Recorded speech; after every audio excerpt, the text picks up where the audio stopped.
త్వరలో సూర్యగ్రహణం ఎవరెవరు జాగ్రత్తలు పాటించాలి తెలుసుకుందాం నేటి మహర్షి టాక్స్ లో. ఈ ఏడాది ఫిబ్రవరి 17వ తేదీన సూర్యగ్రహణం ఏర్పడనుంది. భూమికి సూర్యుడికి మధ్యలో చంద్రుడు రావడంతో ఏర్పడే ఖగోళ సంఘటనే ఈ సూర్యగ్రహణం. అంటే సూర్యుడు పూర్తిగా కనిపించడు. దీనినే సూర్యగ్రహణం అంటారు. ఈ సూర్యగ్రహణాన్ని అశుభ సమయంగా పరిగణిస్తారు కొందరు. కానీ ఈ సూర్యగ్రహణం జపదానాలకు చాలా విశిష్టమైనదని జ్యోతిష్య శాస్త్రం చెబుతోంది. ఈ సమయంలో గ్రహణ నియమాలను అనుసరించి మనం చేసే పూజలు ధ్యానాలు చాలా విశిష్ట ఫలితాలనిస్తాయని జ్యోతిష్య శాస్త్రం చెబుతోంది. గ్రహణాన్ని అశుభంగా పరిగణించక దీనిని సద్వినియోగం చేసుకోవాలని చెబుతున్నారు జ్యోతిష్య శాస్త్ర పండితులు.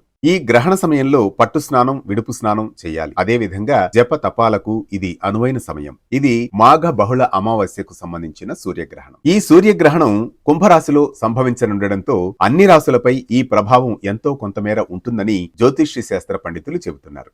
గ్రహణ సమయంలో మానవుల మనస్సు పరిస్థితి, తీసుకునే నిర్ణయాలు, పనితీరుపై ఈ గ్రహణ ప్రభావం కొంతమేరకు ఉంటుందని జ్యోతిష్య శాస్త్రం చెబుతోంది. ఇవి గ్రహణం గురించిన విశేషాలు. ఇలాంటి మరిన్ని అంశాలను తెలుసుకునేందుకు సబ్స్క్రైబ్ చేసుకోండి మహర్షి టాక్స్, మీ ఆర్కే కొత్తకోటతో. ఏ పండుగ ఎప్పుడు, పండుగలో పరమార్థం ఏంటి శాస్త్రీయంగా తెలుసుకోవాలా? వెంటనే డౌన్లోడ్ చేసుకోండి వేటెన్ న్యూస్.